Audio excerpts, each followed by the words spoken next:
Hindi ka na din mauulit dito. Kasi ayaw ko na late eh. Tapos late kayo. Kasi nadama yung kuya mo. Totoo ba? Bakit hindi ka nag-ano na maaga? Alam niyo ba yung call time niyo dito? Opo, ready na po So kami. siya ang inintay niyo. Hindi, nakita mo ako, girl. Diba, 3 pa lang, okay na. Hindi, so late ka nga. So attitude ka ganun. Dito lang. Eh, ba't dito attitude ka sa akin?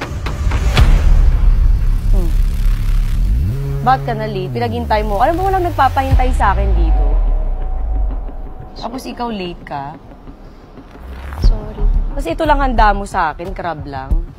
Sabi nila madaming food, di ba? Naku, ano bang vlog to?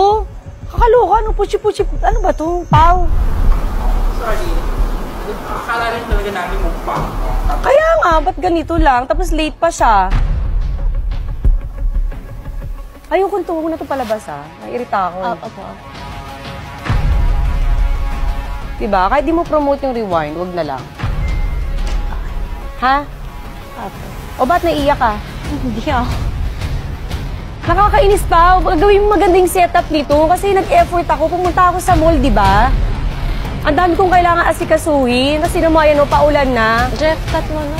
Huwag niyo ilabas to, ha? Hindi ako natutuwa sa inyo. Ano to? Hindi ka pasok ko na tayo sa loob. Kakairita. Sorry. Hindi, sabi niyo kasi ganyan eh. Diyos ko, effort ako. Yung mga anak ko dito, naghihintay, tapos ganyan yan. Kuya, Alis na kayo dito. Jen, lipit mo na. Ano to?